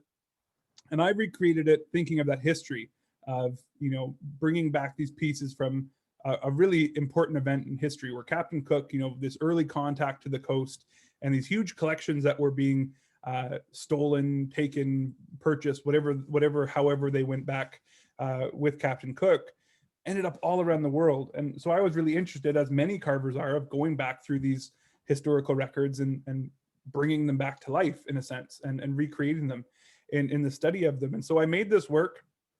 I was so proud of the mask because I was really proud of the ability to recreate and copy this piece that I was studying. And I showed it, talking about that history to those same, some of those same instructors at the university, and it really just fell totally flat for them. And they said, well, so what? More or less, so what? Who cares? And so I explained that history of contact. I explained that history of Captain Cook and colonization. And these are the early years of Canada, of this idea of this country. And I was explaining how these pieces, they've traveled the world around, and hopefully they're slowly coming back. But until they do, it's the artist's job, I find, is really to bring these things back as close as they can be to our homes. So I made this work in that response, and they said nothing. They said it was, what a waste of time. Why bother? That whole craft versus art argument came out again. And they said, what's the point of native art anyway? Like, tell me, what's the point of native art? You just hang it on the wall, right? So I actually made a mold of this mask, a rubber mold, and then took all these, what I saw as craft materials, and packed that mold full of craft materials. I think I made one out of paper mache and wax, and I don't know what else. I made all these kind of replica masks from the negative mold that I had made. I showed them all around the gallery, and then I nailed this one to the wall, because what do you do with Indian art anyway? You just hang it on the wall. And I drove a spike through it. They were still really bored of this piece, but they thought those other ones were just fantastic. What a great idea, making masks out of these different materials. But it was like spray styrofoam, and it was just junk. Like, to me, those were the joke. Like, that was me kind of pointing the joke back at them. And this one was nothing. It kind of still fell flat to them.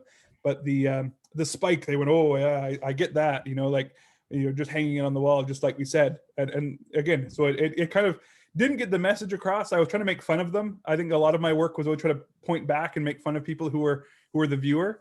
And so this mask, I actually then we redid it, and we put it into that glass box 5 years later. So that mask is what's in that glass case in the kind of near the end of the slideshow. Redid the hair and redid some of the carving on it, and then that was the one that got encapsulated in that glass vitrine later on. What is the hair? What's the hair made? That's cedar bark. Thank you. Yep. Yeah, Clico, man, that's really cool. It's just, it looks like it should be worn in ceremony, and then the big spike through the head kind of ends it for that. It's a really big statement. And like I said in the comments just before, I recently renovated a photo lab there, and I've done a lot of work in Camosun and Uvic, and it's just funny to hear you talk about the instructors there, because even as a contractor being on site, you notice that sort of like they love playing devil's advocate. And I'm sorry that you had to go through that experience, but it sounds like it shaped you as an artist for sure. Yeah, thanks very much, Jordan. No, I think it really did. I think, you know, we kind of make fun of the white male. Like we make these roles up as artists. We respond like the white male or the white cube or whatever it is. And I think Uvic profs did such a great job of playing exactly who I wanted them to play. It was like we were playing a game, or maybe we're making a performance, and we all played a different character. So next time at Uvic, go up in the kind of the back section of the visual arts department, and you'll see one of the cast copies hanging up on the wall. And I left it there. It's white on white. Hardly anyone's seen it except for a few people who painted the walls. They saw it. They just painted right over it and left it there. So next time you're at Uvic, you can go and find one of the copies of this piece down at a plaster, hanging up in the top corner somewhere in the visual arts department. Definitely will, for sure. I'll make a special trip for that one. Any other questions about the slideshow? I can go and pull at other works if people would like, or we can, yeah, any other questions? I can also turn it off and go back to the chat if people would rather, or if any of the staff from Carving the Edge have any other questions they want to read out from the chat, that would be great too. Yeah, absolutely. Oh, Leah, I was just about to read out your message and now your hand is raised. So I'd love for you to be able to just go ahead and speak. Okay, thank you. I'm just going to pull up that that chat. Mm-hmm. So I was listening to you on your timeline of how you got to where you are today, Hjalmer. And I was in the chat, I mentioned about your surgery and how, you know, a couple more moments and we could have lost you. And clearly the ancestors let you know that you're not done here. Also, you mentioned Barbara and your parents, and they're a big reason why you're doing what you're doing. You know, they had a big I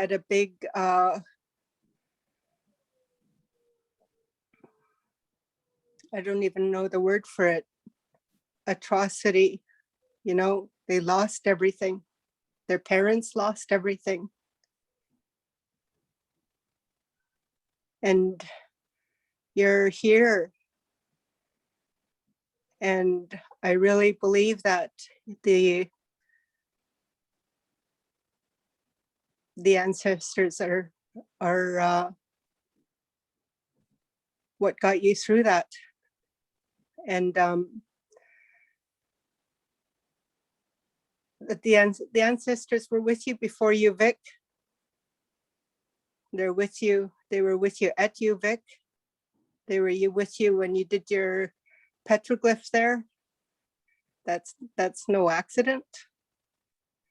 And they're with you today. And one of the things that I know about us, Kuas, is that when we talk, we don't talk about me. I did it. I did it. It's mine. We always share it. We always say we, where we come from, who we are, what we did, what we do, when we dance, when we eat together. And that's what I like about you, is that a lot of your work is about we, and a lot of the teachings that happen in academia is about I. Mm. And so we contrast. And I went to Uvic, and I know exactly how I felt when I was stood up against a lot. And I just want to commend you for being able to pull through all the way through to your master's.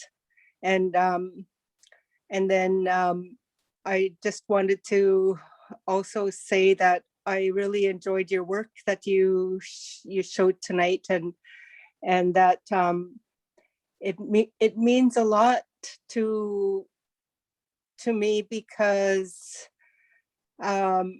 we don't get a lot of we don't get a lot of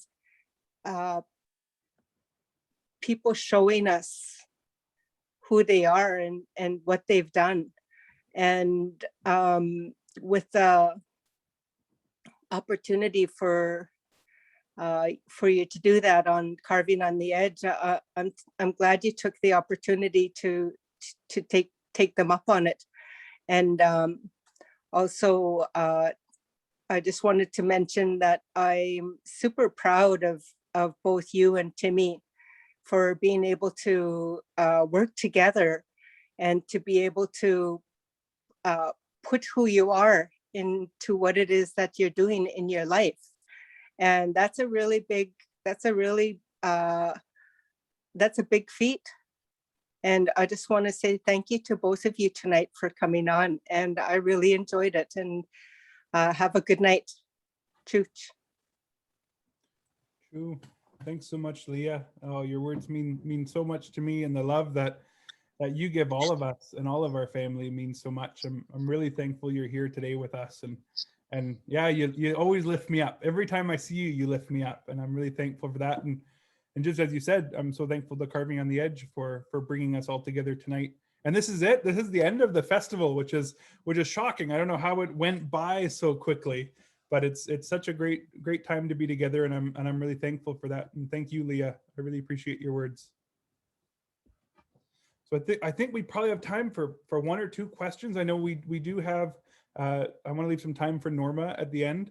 I said this is the last event here for Carving on the Edge for this year, and really thankful that all of you were able to come together and be here together. So I might stop sharing the slideshow now, and unless there's any questions pertaining to the slideshow that people would like me to leave the slideshow up.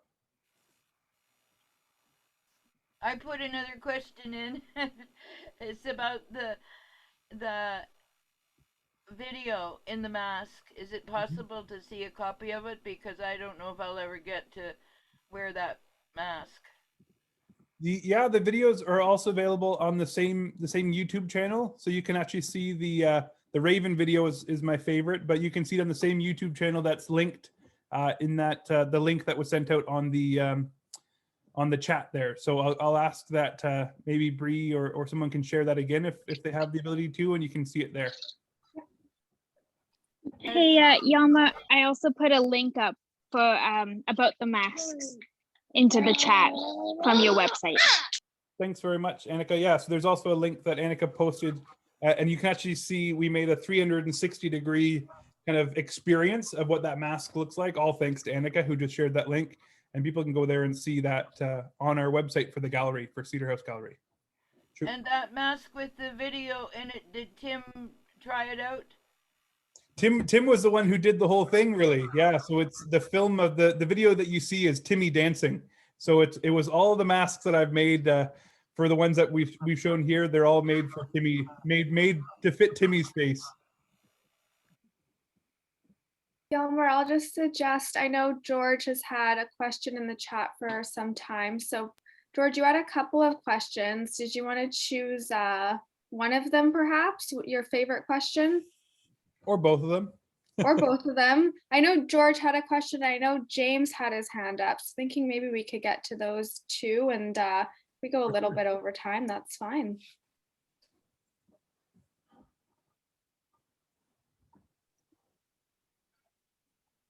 I'm dying to know about the coat of arms with the two moose. Okay, I'll go back to that one. Yeah, that was a funny work. So I had my first kind of solo show at the Victoria Arts Council 2 years ago now, I guess it was, just before my son was born. I think it was about a week before our little guy was born. And I wanted to make a work. It was so funny because it was now the works. They kind of scared me a little bit. This was it was just a tag that I made for a series. I've collected over the years a large pile of Hudson's Bay blankets, recognizing they have a very long and interesting history on the coast, especially in terms of trade. So the blanket that you see in the COVID-19 video is actually an old trade blanket. So up in the top corner, it's actually folded over, so people don't see it, but underneath that fold in the corner is actually a trade emblem on that blanket, and it was made right into the blanket. So the history of trade is so important, but there's also a noted history of smallpox, and smallpox being brought in using blankets. And so we have a lot of stories of smallpox being brought into villages, into the blankets. The blankets are stored with people in the ship who had smallpox, and those blankets were then given out. And smallpox epidemic was huge on the coast. It's not our first pandemic that our people have lived through, Nuu-chah-nulth people or the whole West Coast nations have lived through. So I made this 2 years ago, and it was thinking about that smallpox and thinking about that history of Hudson's Bay blankets or trade blankets in general. And so I haven't gotten in trouble for it yet. I'm sure I will get in trouble for it when it finally, when someone from Hudson's Bay sees it, but everything is pretty much the same. That is actually the translation of the Latin at the bottom of the Hudson's Bay Company logo. Wow. It's usually in Latin, but it translates to say a skin for a skin. We think it means that you traded a blanket for a fur, but if you think about it in a different way about smallpox, a skin for a skin can seem quite ominous, to say the least. And then in the center, there's usually a shield, similar to a copper shield in the center. We removed that, removed some other elements to put in a biohazardous symbol. And this was actually just printed very small onto a tag that was hooked onto a blanket. And the big stack of blankets were covered in small little red dots, similar to the red dots that were all over the COVID-19 mask. But this is 2 years ago, and it showed, and people had a really interesting reaction to it, a really, it was the right work at the right time. And then COVID came around, and it really played a bit of an inspiration to the COVID-19 mask. And the choices that we made in that performance were, kind of came from all the work we did into this one here. But this piece just ended up being a tag that was probably no more than 3 inches long, pinned to a blanket. So some people saw it, and most people didn't. But those who did got an extra kick of history or maybe humor. I think it's more of a heavy history in this one than some of the other work. But I hope that answers the question, George. Well, I grew up thinking products from the Hudson Bay Company would keep you warm and fuzzy, and it was always good. It wasn't always good. I mean, it was a resource extraction.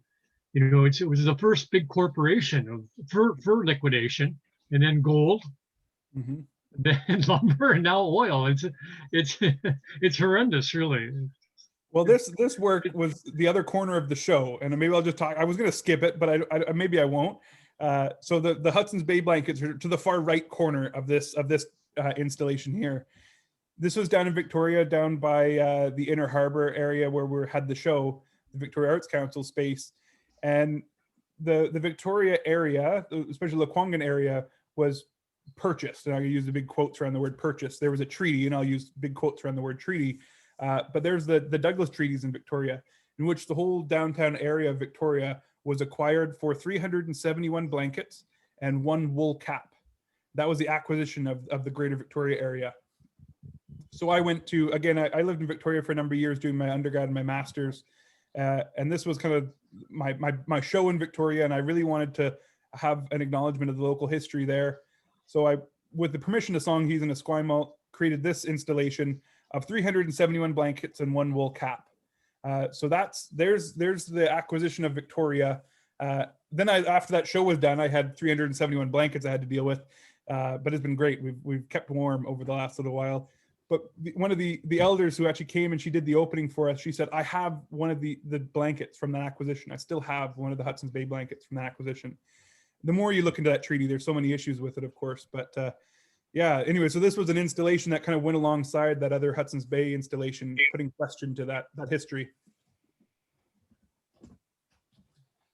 True. James, do you have a question? Yeah, I just want to tell Timmy that a lot of people are proud of you, and the way that you danced that mask in that video is very, very awesome. And even you're fluent of your language, that's a good thing. Pretty impressed with that video. Pretty awesome.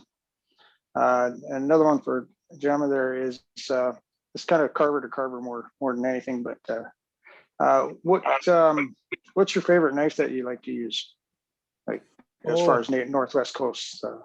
I'll go grab it. I love those questions.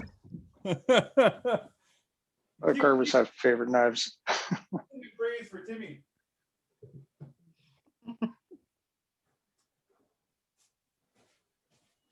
Every day I've missed the carving sessions. Sadly, but I just got this knife. It's only my favorite, I think, right now. It's because it's the one I'm using all the time right now. But I just got it from Kestrel, from Charlie, if people know Charlie. It's just the kind of that more shallow hook, but it's got an 18-inch handle. And it's been great. The blade's a little large. It's a 3-inch blade, so it's a little large for some of the finer work. The handle on it is great. I have a whole pile of Kestrel tools. I really like his steel. It stays nice and sharper than what I can make. The steel I can make. But the handles are always too small. I kind of got big hands, so the handles that curve up, they're too small for me. So I gave him a call one day, and a few months later, he sent me this. I still haven't paid him for it yet, so I got to carve something. But yeah, this is my favorite at the moment right now. But I got a few favorites, I'd say. I never can pick one. The one I'm picking up all the time. Right. Okay. Yeah. No, I carve my handles pretty because I make my own knives as well. I got tired of spending all the money on them, so I carve my own ends and stuff like that. But I always make mine a little bit too large. Even some of the blades. Not. I showed one lady today. One that I did. It's got a pretty big blade on it. I think where I put it. It's here somewhere. Yeah, it's got a huge blade on it. I don't know if I'll ever use it. I just thought it'd be cool to have. I just put an eagle at the end of it. But, nice. Yeah, I like those long handles. I think those I didn't used to. I guess I never had a long handle, so I never thought about it. But Mark Mickey said you got to have longer handles on your knives. I love looking at. I find there's no such thing as the perfect tool. No, you can always make a better one, and it just keeps you moving. Yeah. Soon I'll have 24-inch, 36-inch handles, and I'll be getting happier and happier. Yeah. If you look at Mark Mickey has some fantastic handles. He does a globe on the end. He turns them on a lathe and has a ball on the end, and he'll sit there and he'll just turn the ball in his hand, and he'll carve these perfect shapes with them. And so he made me a handle. I still have to put a blade on it, but that's probably gonna be my next favorite, I'm sure. The longer the handle, the better it is for going down deep in the back for hollowing out. That's what I was told. Right. Well, these are the totem. If you go to Kestrel, these are called the totem knives. That's what he calls them there. And I think he does 14-inch or 18-inch, and I wanted 18 because something different. His other ones are curved up, and I love those ones too. But George, you're probably the expert in the room about all the carving knives. I've seen your collection; they're beautiful. You know, the interesting thing, it's amazing the identification you have with your tools. They really become part of your nervous system. And if they get stolen or you lose them, you really feel a sense of loss. I mean, you've got to get right to the workshop and replace them because they are they're your best friends, really. You know? Well, they become an extension of your hand too, right? I mean, becomes who you are. I feel I worked with Kestrel after I bought my first Kestrel knife at the Carving Festival 6-8 years ago, whenever it was. The first time they came out, I bought one. Now, I'll try it out. And they stayed sharper than every other knife I've had. Norma, I think if you could, if you don't mind. There we go. No feedback now. But I just love the steel that Kestrel has. But I bought a blade and I never put it on a handle. So he came back the next time and I saved up a pile of money to go in and buy a whole pile of his knives. And they've been my favorite right now. So this is what I'm working with right now. But I do see it's at 8:30. So I'll stay on after if people do want to hang out a little bit. I know Norma does want to share some closing remarks. And I'm just really thankful for this time with all of you. If it's okay, I'll hang it on Zoom for a little bit afterwards. But I'll throw it back to you, Norma. Shoot. So George, what's your favorite knife? I see you're still on there.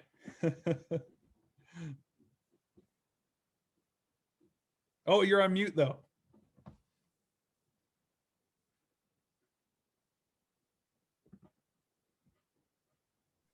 There, you can hear me now? there you go. Yeah. Yeah. I was just thinking about your experience, and as much as you love home and community, it was actually a huge advantage when you left home and went to university, because when you return, you have a worldly experience now. You've got a really broad perspective to draw from, and it's interesting how it's like you're a bee in the hive. You leave the hive, you come back, and you're looking down on it now, and then you can re-engage in a whole different way. I think it also made me love It's, it so much more. Not that I didn't love it before, but I think it gave a really great perspective. I mean, I skipped some really important slides. One of them was that drum, which I presented to the royal family, actually. Really? Along with some others, which they were just such great experiences. And I think, you know, the university section of that little timeline, which again was a shortened little snippet, it gave me such an ability to argue. And not that I didn't have that ability before. I'm sure anyone who's on that's my family will say, oh, you always argued, but it gave me a way to defend my work, I think, which I wouldn't have done before. And I think I would have continued on with a great life of carving. Like that would have continued. And I love carving and I still love carving, but it made me go on a whole different path where I questioned everything, I think, and then come back around to say, okay, I want to sit and carve all day. And that's really what I'd love to do. But I'm also now a full-time instructor at Camosun College. I teach full-time there, and running the gallery, you know, again, I thought it was something that I was going to do and carve for myself, but I found that with the gallery, it's about supporting other carvers and finding a way to make a space for other carvers. And so, yeah, I think it was a really great experience. When you're in it, I don't think you notice it. You know, when you're in it, you want to fight and fight and fight. But I think afterwards, it was a really great thing. Yeah, no, I totally agree. And I think that, I mean, I got to meet my wife and have two beautiful kids. And Victoria, I feel like I owe so much to the territories down there and the people down there that they really looked after me. And when I had that brain operation, it was Lekwungen and Wasanich elders who brought me back to life, who inspired Timmy with language. I mean, I think there's so much of our life to be thankful for from that. But yeah, I thought that's what that nail was about in the mask, actually. No, it was the back. It was the back for my head. But no, I totally agree. I think it did give me a lot of tools for my toolbox, different tools than, you know, the carving tools, but ones that were so important to who I am. And I think all those experiences are, you know, they made for some really interesting work, not necessarily work that I would ever want to show beside other carvers' works. You know, like it's funny, I almost like edit them out of some talks. And at the end of the day, I do want to just sit and carve. I mean, I have so much more fun doing that. We're working on a pole outside the house here, and a few small pieces. Over COVID, I've carved more than I think I ever have. And it's been great. I mean, that's, I think, where I'm probably the happiest. But I really do enjoy making those political works. Teaching is a huge responsibility, but but it's also so important to come through for young people. I think it's so funny. I mean, I'm sure you've heard if you can't, you teach. You know, those who can't teach. Oh, I don't believe in that statement at all. I don't either. And not because I'm a teacher, not because of that. Like, it's not to defend, but I had some teachers who without them, I think it would have been a very different experience. And the amount that's given by someone who teaches, and, you know, I think to my grandfather who has taught me so much, and he doesn't say, I'm your teacher, but you know, those people in our life that just give and give and give. We have so much to be thankful for those people. We call them mentors, or we can call them, we have a whole pile of different titles for those people, but it's, you know, those people are the ones who guide us, and I'm so thankful for them. Yeah. Well, I'm going to turn off recording here. I don't know how to do that here. Stop recording.